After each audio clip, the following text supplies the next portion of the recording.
खुलुमबाय बे समाव राइजिं बड'लेण्डनि स्टुडिय'निफ्राय साफ्रोमबो राइजिं बड'लेण्ड नायगिरि नोंथांमोनखौ खुलुमनाय आरो अननायखौ जासिग्रोबाय। दा नैबे समाव राइजिं बड'लेण्डनि स्टुडिय'आव सानै आलासि बेवहाय नुजाफैनो हादों।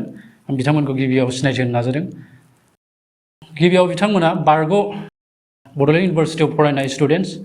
बिथांमोना मोनसे समनि लिटारेरि सेक्रेटारि आरो सासेया GS जेनेरेल सेक्रेटारि। आथिखालाव बिथांमोना बारग' जानानै फैबाय बड'लेण्ड इउनिभारसिटिनिफ्राय। आथिखालनि थासारिखौ लानानै बिथांमोनजों सावरायगोन। गिबियावनो बिनि सिगां बिथांमोननि सिनायथिखौ आङो होनो आखायाव लाबाय। बिथाङानो जाहैबाय सानसुमा रामसियारि। बिथाङा बड'लेण्ड इउनिभारसिटिनि बारग' लिटारेरि सेक्रेटारि। आरो गुबुन सासेया जाहैबाय बिकास नार्जारि। बिथाङा बारग' जेनेरेल सेक्रेटारि बड'लेण्ड इउनिभारसिटिनि। दा नैबे समाव नोंथांमोनखौ बरायबाय सानैखौबो।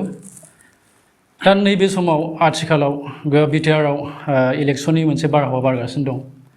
आरो बे बारहावायाव गोबां लाइमोनफोरा बांसिन बेवहाय गोहोम गोग्लैनायखौ नुनो मोन्दों। बांसिन राजखान्थियारि दोलोफोरनि टारगेटआ आथिखालनि लाइमोनफोरा जानानै फैदों नैबे बिटिआर ओनसोलाव, जेराव लोब लोब लाइमोनफोरा BPFआनो जा आरो गुबुन दोलो UPPLआनो जा आरो BJPआनो जा जायखिजाया दोलोआव लाइमोनफोरखौ टारगेट खालामनानै गोबां दोलोआव हाबनाय बिदि हाबाफारि लानायखौ जोङो बे समाव नुनो मोनगासिनो दं। बे समाव बिथांमोना लाइमोन आरो लाइमोननि माखासे साननाय आरो हनाय बिथांमोननिफ्राय सोंनाय जागोन आरो बिथांमोना मा फोरमायगोन जे आथिखालाव बिटिआर ओनसोलाव गोबां लाइमोनफोरा UPPLआनो जा BPOआनो जा गोबां दोलोआव हाबबाय थानाय नुनाय जादों। थारैनो बिथांमोना गोबां MA फरायनाय BA फरायनाय आरो सोरबा इन्जिनियारिं फरायनायबो दङ, जेराव बिथांमोननि इयुन फिउचारखौ जों नायोब्ला बिथांमोननि इयुना राजखान्थियारि थासारिजों बारहावाजों गोरोबनानै बोरैबा डाइभार्ट जालांगोन नामा बिथांमोननि साननाया। आरो मानि थाखाय बिथांमोन लोब लोब हाबगासिनो दं जेनेबा लाइमोनफोरा, ना बिथांमोनखौ लब दिन्थिनाय जायो नामा, ना सोरबा रांनि लब दिन्थिनाय जायो, ना सोरबा सरकारि साख्रि होगोन बेफोरबायदि लब दिन्थिनाय जाया? मा फोरमायगोन नोंथाङा लाइमोन हिसाबै? दा इन्डिया मोनसे डेम'क्रेसि आरो जोंनि BTCआ जाबाय मोनसे 6 सिडिउलनि मोनसे काउन्सिल। दा बे हिसाबै जे डेम'क्रेसियाव बयहाबो मोन्थाय दङ। दा UPPLआवनो हाब बा BPFआवनो हाब, आं बुंगोन जोंनि BPF हान्जायाव जे बेफोरबायदि रां रुफा होगोन थगाय थसि बिदि लाबोनायनि जेबो बिदि एजेन्डा गैया। UPPLआ मा होननानै लाइमोनफोरखौ जयनिं खालामहोयो जों बुंनो थाङा, नाथाय नुनो मोन्दों जे BPF दोलोआव जेबो बेफोरबायदि रां लुबैयालासिनो, जेबो मोनसे बेनिफिट लुबैयालासिनो जे जोंनि BPF दोलोआव हाबफैनायखौ जोङो सानफा एफा बांबोनायखौ जों नुनो मोन्दों। लोगोसे बुंनांगोन बेखौनो जे दानि लाइमोनफोरा मोनसे गोसोआव हाग्रामा महिलारिनि सायाव मोनसे फोथायनाय दङ जे थांनाय समफोराव 15 बोसोराव हाग्रामा महिलारि सारा गोबांखिनि लाइमोनफोरनो साख्रि होबोबाय, जायफोरा साख्रि मावनानै 15 बोसोरनि उनाव दिनै मोनसे एजेड मोनसे बैसो जानाय समसिम सफैबाय। जानांगौ लाइमोनफ्राबो बिदिनो हाग्रामा महिलारि सार फैयोबा जे मेरिट बेसिसाव मोनसे साख्रिखौ बोसोरफ्रोमबो बिदिनो मोनबाय थागोन। जायफोर बिथांमोना देग्लाय बोसोराव मोनबाय आरो जायफोरा मोनासै नेक्स्ट बोसोराव मोनगोन, बेफोरबायदि साननानै जेनेबा मोनसे मटिभ लानानै फैदों जानांगौ। नाथाय आं लाइमोन हिसाबै आं बुंनो साना जे UPPLआ मा होननानै लाबोयोबा UPPL दोलोआव मा हिसाबै लाइमोनफ्रा जयनिं जायो, आं बेनि सोमोन्दै जेबो बुंनो थाङा।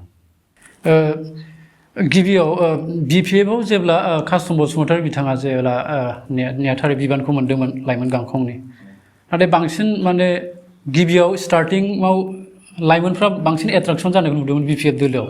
नाथाय बिनिफ्राय बांसिन माने दा गुबुन मोनसे दोलोआव बेखौ नुनो मोननाय जादों लाइमोनफोरखौ जगदान खालामनायखौ।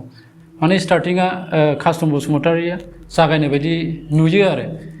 दा बे समाव नोंथाङा मा फोरमायगोन जे कास्टम बसुमतारीया लाइमोनफोरखौ गिबियाव सोजेनदोंमोन बाथौ रेजर्टआव, दा गुबुन गुबुन दोलोआवबो बेखौ दा लानो हमनायखौ नुगासिनो दङ, मा फोरमायगोन दा? दा बेखौनो बुंनांगोन जे नंगौ कास्टम बसुमतारी बिथांनि दैदेननायाव गोबां लाइमोनफ्रा जयनिं जादों। बिदि होननानै आं बेखौ बुंनो साना दे BPFआवल' लाइमोन दैदेनगिरि दं, बिसिनावबो दं नंगौ। जे रावबो पार्टिखौनो गाज्रिबो बुंजोबनो हाया, मोजांबो बुंजोबनो हाया। डेम'क्रेसि बायदियाव गावबा गाव गोसो, आं दहायनो बुंखादों जे जायखौ मोजां मोनो बेजोंनो थांगोन, जायखौ गाज्रि मोनो बेखौ गाज्रि मोनगोन, बेखिनियानो आरो। दा गुबुन मोनसे आं सोंलुआव आङो फैनो नागिरदों। बेखारनि जेंनाया गोबां बांलांबाय थानाया जों बे स्वाभाबिक नङा होमबा गोबां रोजा रोजा फरायसाफ्रा MA BA गोबां फरायनाय दङ नाथाय बेफोरखौ सरासनस्रा सोदांनाया साफ्रोमबो सरकार बा दैदेनगिरिफोरा बिनि सायाव राहा लामाखौ लानांगौ दा नैबे समाव आथिखालनि सरकार आरो थांनाय 17 बोसोर सालायनाय जि BPF सरकारमोन बे समाव दानि सरकारजों बै सरकारजों रिजायोबा नोंथांमोननि जेनेबा लाइमोनफोरखौ बेखारनि जेंनानिफ्राय बेसेबां लाइमोनफोरखौ साख्रि बा माबा मोनसे एंगेज बानायनो हादों बे बेलायाव मा बुंगोन दिनै नुनो थाङो गोबांथार दा प्रेजेन्टआवहाय जे UPPL सरकारा गभर्नमेन्ट सालायगासिनो दङ दा बे 3.5 बोसोराव दिनै बयबो मिथिगौ बा नुबोगासिनो दिनै लाइमोनफ्रा बिसिबां हालाय हाफाय जानानै दङ दिनैसिमबो मोनसेबो सार्कुलार हगारनो हायाखै सिगां जे हाग्रामा महिलारि सारनि दैदेननायावहाय 17 बोसोराव गोबांथार बिदिनो लाइमोनफ्रा ग्रेजुएसन खालामखांनानै एबा मास्टार्स खालामखांनानै एबा PhD खालामखांनानै मोनसे सेटेलमेन्ट होननाय दंमोन आरो जानो हागौ दा बे सेटेलमेन्टखौ दिनै नैबे UPPL सरकाराव नुनो थाङा 3.5 बोसोराव दिनै लाइमोनफ्रा मोनसेबो सेटेलमेन्ट बा मोनसेबो साख्रि मोननाय बिदि हाबाफारि लानाय जायाखै आरो आं माखासे खोथाखौ बुंनो सानदों दे मिशन एन्ड भिजन बुंबाय थायो UPPL सरकारा दिनै मिशन एन्ड भिजनआ खोथाजों बुंनानैजों जाया बेखौ मावनानैबो दिन्थिनांगौ दिनै 19,000नि बाराबो टेट पास स्टुडेन्टफोर दङ जोंनि BTC नि आन्दाराव दिनैसिमबो बिसोरो मानो थाखाय साख्रि मोनाखै आरो बावैसो सिगां जे जोंहा 10टा कलेजआ प्रभिन्सियेलाइज जाबाय होननानै बिथांमोना फोरमायदोंमोन बा बयनोबो रायजो राजाफोरनि सिगाङाव फरखा गावनानै एनाउन्समेन्ट होदोंमोन नाथाय दिनै बियो मानो जाफुङाखै दिनै बिसिबांखिनि स्टुडेन्टफोर दङ दिनै ग्रेजुएसन खालामखांनानै एबा मास्टार्स खालामखांनानै BA टेट PhD दिनै गासिबो बिसिबांखिनि मोननांगौ दङ बा स्टुडेन्टआ मोन्थाय दङ बे मोन्थायखौ मोनाखै आंनि बुंनाया बेनोदि दिनै सासे CM जानानै जोंनि जे नैबे प्रेजेन्ट UPPL सरकाराव जोंनि प्रमद बर' बिथाङा जे सरकार सालायगासिनो दङ बियो बेजों लोगोसे आरो मोनसे बिबानखौबो बियो लानानै दङ बेनो जाहैबाय इडुकेसन सेक्टरखौबो बियो सालायगासिनो दङ जेराव बिहा अलरेडि गिदिर बिबान मोनसे दङ BTC खौ नायनायनि बेजों लोगोसे बियो इडुकेसन सेक्टरखौबो नायदों जेराव बियो दिनैसिम 3.5 बोसोरावहाय मोनसेबो बियो जब होनो हायाखै दिनै प्रभिन्सियेलाइज जाबाय होननानै बेहायबो अनेक मानसिफोरखौहाय नंखाय खोथा बाथ्राजों फोसावदों बेबो नंखाय आरो बुंनो थाङोब्ला दिनै नैबे टेट पास जेनाखि अलरेडि पास आउट जानानै थाखानाय जोंहा 19,000 जननिबो बारा स्टुडेन्टफोर दङ दिनै बिसोरो साख्रि मोनालासिनो बायरानि मानसिफ्रासो दिनै मानो जयनिं जाफैनो मोनखो दा नैबे समाव आङो मोनसे सोंलु आं सोंनो सानदों जिहेतु नोंथांमोननि जि लाइमोन आथिखालनि सरकारनिफ्राय नोंथांमोना माबायदि जाजानायखौ हास्थायो दिनै जोंथ' लाइमोन हिसाबै बा स्टुडेन्ट हिसाबै जोङो लुबैयोदि जोंनि BTC आव स्टुडेन्टफ्रा फरायखांनानै एबा माबा मोनसे सेटेल जालांजोबनांगौ बयहाबो मोनसे मोन्थाय दङ बा जब मोननायनि मोनसे हास्थायनाय थायो बयहाबो दा नायनो थाङोब्ला दिनै गोबांथार बिमा बिफाया दिनै गावबागाव खुदियाफोरखौहाय फोरोंनो थाखाय माहायबा इउनिभार्सिटियाव बा कलेजाव थिनहरो नाथाय दिनै पास आउट जानायजों लोगोसे गोबांथार दिनै जोंहा आनइमप्लयमेन्ट रेटआ ओरैबायदि बुरजा जानानै दङ जेराव 3.5 बोसोरावहाय साख्रिखौ मोनसेबो बिसोरो थिखांसननानै होनो हायाखै जायनि जाहोनाव दिनै नुनो थाङो गोबांथार स्टुडेन्टफ्रा बिदेशआवसो खारनो गोनां जायो दिनै बेंगलर चेन्नाइ दिल्ली गवाफोर बायदियाव बिसिबांनाखि जोंहा ग्रेजुएसन दङ ग्रेजुवेट खालामखांनानै थानाय स्टुडेन्टफोर दिनै गावनि जायगायाव साख्रि मोनालासिनो इन्टेलेक्चुवेल मानसिफ्रा दिनै मानो बायरायाव थांनानै दिनै आलाय सिलाय जाहैनांगौ दा नैबे समाव मोनसे सोंलु आं सोंनो नाजाबावगोन सिगां समाव थासारिखौ नायनानै सिगां समाव गोबां दाङाबाजि जायोमोन BTC खुंथाय समाव आरो आथिखालाव गोजोना फैबाय दा नैबेनि फारागथिखौ नोंथांमोना मा फोरमायगोन थारैनो गोजोना फैमारबाय नामा 15 बोसोरनि खुंथाय आरो आथिखाल खुंथाय बेजों रुजुनानै मोनसे गोजोन दा प्रमद बर' बिथाङा बुंबाय थादों जे BTC आव गोजोन फैबाय होननानै नाथाय गोजोनखौथ' नुहुराखै जुदि गोजोन फैमारदोंमोनब्ला नंखाय बन गोरान थसे थनै लायनो थांनायाव जोंसारमोनखौ मानो गावखो ब्रादार जोंसारमोनखौ मानो गावथारखो सुरजितजिं प्रानेश्वरा मानो बेफोरबायदि स्टेप लानो मोनखो आरो गोजोन फैमारबायमोनब्ला चिरांनि रेन्जारा बर' सासे बा बर' हारिखौ मानो गाज्रि गाज्रि स्लें वर्ड्स बाहायनो मोनखो? गोजोन फैमारबायमोनब्ला दाख्लै बावैसो बिपिएफ आरो इउपिपिएलनि गेजेराव जानाय जि टक श' बेयाव आदिबासिनि एडभाइजार स्टिफेन लाग्रा बिथांखौ मानो सियारजों बुखो?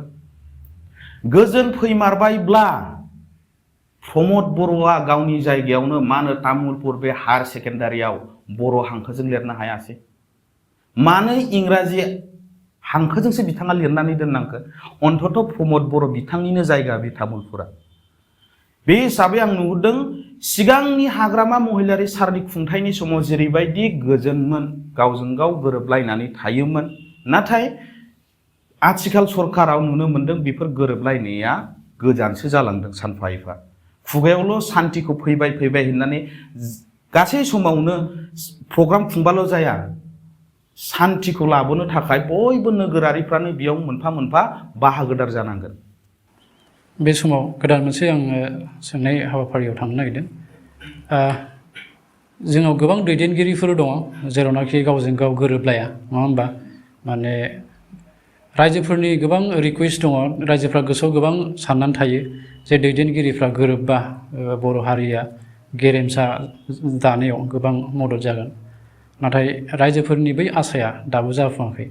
एज ए लाइमोन हिसाबै नोंथांमोना माबायदि जाजानायखौ लुबैयो? दैदेनगिरिफ्रा इयुनाव गोरोबगोन ना गोरोबा बर'निया? आंनि नोजोराव गोरोबनांगौ, नाथाय जों बिपिएफ हिसाबै बिपिएफआ गोरोबनो नागिरब्लाबो नाथाय प्रमद बर'आ गोरोबा। मोनसे जाहोन दं। मानो होनोब्ला मोनसे समाव बिथाङा दुलाराय बर' फरायसा आफादनि सासे आफादगिरिमोन। बिथाङा गोलाव सम एबसु आफादगिरि महरै खामानि मावबोदों आरो जागायजेननायनिफ्राय जोबजासिम बिथाङा डाइरेक्टलि नङाबाबो इनडाइरेक्टलि गुबुन गुबुन राजखान्थिखौ हेफाजाब होबोयै नाजाबोदों, नाथाय बिथाङा फेलियर जाबाय थादों। नाथाय दाख्लै बोरैबा जे काउन्सिल बिटिसि काउन्सिलनि इलेक्सनाव इलिगेलि मोनसे गभर्नमेन्ट जि दाबाय बिथाङा लिलि हटेलाव लांनानै, दा बैखौ नायोबा नुनो मोनो प्रमद बर' बिथाङा हाग्रामा महिलारि बिथांजों ओरैबायदि गिदिर चेलेन्ज दङ आरो बिथांनि थाखायनो बा बिथाङा जेब्लायबो रावजोंबो गोरोबनायनि मोनसे जे आइडियलजि बिथांनियाव गैया। बिथाङा जेब्लाबो गोरोबनाय नङा, नाथाय हाग्रामा महिलारि सारा बिदि नङा। बिथाङा गोरोबनानै खामानि मावनो गोसो, नाथाय प्रमद बर'नि आइडियलजिया बिदि नङा। बर'नि दैदेनगिरिफोरखौ गोरोबहोनायाव नोंथांमोना लाइमोनफोरा मा राहा लागोन बेफोरखौ इयुनाव?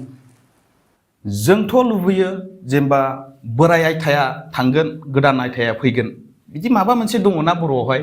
बिदिनो बिथांमोनाथ' सानसे बैसो जागोन, राजनितिनिफ्राय जानगारलांगोन।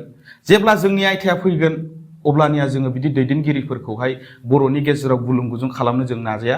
जों बर' हिसाबै जों बे 6 सिडुलाव जोङो बर'आनो मोनसे राजत्व खालामगोन। जेरैबायदि मिसिं अट'नमास काउन्सिलाव मिसिंफ्रानो राजत्व खालामो। डिमासाफोरनि जे काउन्सिल मोनसे दं एनसि हिल्स, बिथांमोनाबो सालायजोबो। कार्बि आंल'आव मोनसे अट'नमास काउन्सिल दङ, कार्बिफ्रानो सालायजोबो। न' डाउट सानै साथाम बे साफा सानै बिदि बर'फोरबो दङ, गुबुन हारिफोरबो दङ, खिन्थु मेजरिटिखौनो लानानै जोंनि बर'आनो बर'नि गेजेराव बेफोरबायदि मोनसे सालायनानै जों मोनसे खौसेयाव लाबोगोन जों इन फिउचार। आंनिफ्राय पार्सपेक्टिभा बेनो। फैगौ क'क्राझार लकसभा बिसायख'थिया बारा दिन गैला, नङा होमबा? नैबे 7 थारिखआवनो जानो थांगासिनो दङ। दा बेवहाय गोबां दोलोफोरनि कंग्रेसबो दङ, एनडिएनिबो दङ, बिपिएफनि दङ आरो गुबुन गुबुन दोलोनि दं, जिएसपिबो दङ। 1 नं क'क्राझार लकसभा बियाबाव नोंथांमोना जे लाइमोन हिसाबै सोर दैदेनगिरिखौ एमपि जाजानायखौ लुबैयो? दिनै जोंहा नैबे एमपि इलेक्सन जे फैगासिनो दं, बारा गोबाव सम गैलिया। जोंहा 7 थारिखआवहाय दङ मेन जे रिजाल्ट, बियो सम नांबावगोन। नाथाय जे भट दिना जोंना 7 थारिखआव जागोन। नाथाय दिनै नायनो थाङोब्ला जोंहा कंग्रेसनिबो केन्डिडेट दङ, बा बिपिएफनिबो केन्डिडेट दङ आरो इउपिएलनिबो केन्डिडेट दङ। नाथाय मावथि हिसाबै जोङो दिनै बिटिसिनिफ्राय जों क'क्राझार लकसभा जे जोंनि डिस्ट्रिक्टनिफ्राय जों लुबैयोदि जोंनि बर'निफ्राय खाम्बासारा थांनांगौ। मानो होनोब्ला बियो सासे इन्टेलेक्चुवेल मानसि आरो बियो 17 बोसोर अलरेडि बिहा मोनसे एक्सपिरियेन्स दङ एज ए डिपुटि चिफ। आरो दिनै एमपिनि खामानिया जोंनि स्टेटआव नङा, बियो दिल्लीयाव थांनांगौ। जेराव सासे एमपि जानोब्ला इन्टेलेक्चुवेल नांगौ, जेराव बुङो हनै जोंहा इंराजिबो स्पष्ट भाबै रोंनांगोन बा हिन्दीयावबो मोजाङै रायज्लायनो रोंनांगोन। मानो होनोब्ला एमपिफ्रासो दिनै थांनानै दिल्लीयावहाय जोंनि दुखु दाहा जेनाखि जों जे डेभेलपमेन्टखौ मोननांगौ बेफोरखौहाय रायज्लायनो हानायनि जे केपासिटिखौ नुयो जोङो खाम्फा सारखौहाय जोङो हास्थायोदि बिथाङानो देरहासार जागोन आरो जों गोबांथार दिनै लाइमोन एबा गामि गामि थांनानै नुबोदों दिनै गासिबो आइ आफा बा आदै आयं गासिबो दिनै नुबोबाय दिनै जोंनि बिटिसिनि हालोदा माबायदि खस्थ'आव सोलिगासिनो दङ। बेखायनो आङो दिनै रायजो राजाफोर गासिबोनि सिगाङाव मोनसे बेखौनो खावलायो दिनै जोङो भट थुनायनि सिगां ओरैबायदि लिडारखौ जों सायख'नांगोन जेया जोंनि गांनाय उखैनायनि थाखाय दिल्लीयाव थांनानै पार्लामेन्टआव खोथा बुंनो हानाय बायदि। दा नैबे समाव सिगां समाव जेब्ला हाग्रामा महिलारि बिथाङा बिटिसिखौ सरकार सालायदोंमोन बे समाव गोबां दैदेनगिरि आरो ससियेल मिडियाफ्राव बै समाव लाइमोनफोरखौ जौ जुवाजों गफबनाय बेबायदि थासारिनि सायाव माखासे बिबुंथि लाखिबाय थानायखौ माखासे दैदेनगिरिफोरनि खुगानिफ्राय खोनाबाय थायो। बे बेलायाव नोंथांमोना मा फोरमायगोन? जे जौ होननानै बुङोब्ला समाजाव मोनसे गाज्रि सोदोब खोनाय नङा होमबा? दा सोरबा सासे सुबुङा अबेबाबा थांखुमानानै लोङो, सोरबा सोरजोंबा मा फट' खेबजायो, नाथाय बिपिबादि बिदि डिरेक्सन होआ जे नों जौ लों ओरै फै जौ मोनलोंगोन आंनो भट हो जौ मोनलोंगोन। बिपिबा मालाबा बिदि बुङा। दा बे खोथाजों सरजाबनानै आं मोनसे बाथ्राखौ बुंनो सानदों। बे खोथाखौथ' जेनेबा बेरेखा दोलो इउपिपिएलआसो बुंबाय थायो नङा होमबा? जौआ जुदि एसेबां गाज्रि बुस्थुब्ला जिअग्राफिकेल इन्डिकेसन जाय जिआइ टेग होननायखौ दाख्लै प्रमद बर' बिथाङा मानो खालामनानै लाबो आरो जिआइ टेग जाखांनायनि उनाव प्रमद बर'आ ज'नो आसामनि मिनिस्टारफोरजों जिरायनानै मानो जौ लोंफाखो? मानगोनां राजु नार्जारि बिथाङा मानो जौ बिदैखौ लोंफाखो? दा बेफोर बाथ्राया ओंथि गैयै दिनैनि दिनाव। मानो होनबा बिपिएफखौ बिदि बुंबाय जेब्ला बे बुस्थुआथ' गाज्रि जानांगौमोन नङा होमबा? नाथाय गाज्रि बुस्थुखौ मानो जिआइ टेग फोनांखो? मालाय दिसपुराव थाग्राफ्रा ओरैबायदि सैतान ओरैबायदि गोरों बे बुस्थुखौ मालाय लाखायाखै। होमबा बिथांमोना गाज्रि बुस्थुखौसो जिआइ टेग खालामदों। बाखि जेसेबांखिनि जिआइ टेग जादों थिगानो। गाज्रिब्ला बे जौखौ मानो जिआइ टेग खालामखो? दिनैनि दिनाव प्रमद बर' बिथांखौ आं बेखौसो सोंलु खालामनो लुबैदों। दिनै राजखान्थियारिनि थासारिया गोबां बिटिआरनि माने क'क्राझाराव बांसिन गोहोम गोग्लैनायखौ नुनो मोनो आरो गोबां लाइमोनफ्राबो दोलै नोगोरै माने दोलोआव जगदान जानाय बेफोर थासारिया गोबां सोलिनायखौ नुनो मोनो। दा थासारिखौ नायनानै बिथांमोननि जि फरायनाय सिमां जे बिथांमोननि इयुन फिउचारनि फरायनानै लानाय सिमां बेफोरो एसे आलादा रोखोमनि जालांगोन नामा राजखान्थिनि बारहावाजों? नोंथांमोना बे बेलायाव मा फोरमायनो लुबैगोन? दिनै जे जोंहा लाइमोन गोबांथार बिदिनो जगदान जादों इउपिएलआवबो बा बिपिएफआवबो। नाथाय जोंनि बिपिएफआवहाय लाइमोनफ्रा थाखा फैसानि लबाव फैयाखै। जे सिगांनि 17 बोसोराव जे डेभेलपमेन्टखौ नुदों बा हाग्रामा सारनि मावनाय खामानिफोरखौ नुदों बिनि बेलायावसो सेंग्रा सिख्लाफ्रा बा लाइमोनफ्रा मोनसे जगदान जाफैदों बा नुहरनाय दे जोंनि बे जे गभर्नमेन्ट दङ दा इउपिपिएलआ माबायदि खामानि मावगासिनो दङ बा सोरहा बेसेबांखिनि डेभेलपमेन्ट मोननांगौ बा स्टुडेन्ट लेभेलाव मा सेक्टराव जेन'बा सासे लाइमोनफ्रा मा डेभेलपमेन्ट मोननांगौ बा मा स्किम मोननांगौ बेफोर गासिबो एबारनि इउपिएलनि सरकाराव गैया। दिनै बुंनो थाङोब्ला इउपिपिएलनि माखासे दैदेनगिरिफ्रा बुंबाय थायो सिगां समाव माने मोनसेबो स्किमनि नाम गैया होनबाय थायो। थारैनो बिपिएफ सरकार समाव बे स्किम दिरुनाखैमोन नामा मोनसेबो? दिनै स्किम गैयामोनब्ला बे गोबांथार स्टुडेन्टफ्रा माबोरै गोजान गोजान जायगायाव एक्सकार्सन थांखो? दिनैथ' जों इउपिएलनि गभर्नमेन्टआव दिनै सों स्टुडेन्टफोरनाव सों सोरबा क'क्राझार गभर्नमेन्टआव फरायदों बा सोरबा इउनिभार्सिटियाव फरायदों सोरबा इन्जिनियारिं कलेजाव फरायदों। दिनै जेब्ला दानि लाइमोनफ्रा जे फरायफुनानै थानाय दङ बिसोरो जेब्ला थाङो प्रमद बर'नाव जों एक्सकार्सननि थाखाय थाखा बिहैयोब्ला मालाबाबो हरा। बेखौ नोंथाङाबो स्टुडेन्टफोरनाव सों अब्लानो फिननायखौ मोनफिनगोन। बे समाव गोजोननाय थाबाय। जोङो माखासे राजखान्थियारि थासारिजों लोगोसे जोङो लाइमोनफोरनि इयुनखौ लानानै जोङो बे समाव माखासे आयदा लानानै जों सावरायबाय। बे समाव नोंथांमोनखौबो गोजोननाय जासिबाय राइजिं बड'लेण्डनि स्टुडिअ'आव फैनानै दान्दिसे लाइमोनफोरनि साननाय हनायखौ बे समाव फोरमायनायनि थाखाय नोंथांमोननिफ्राय रोजा रोजा साबायखर बावबाय। गोजोन्थों।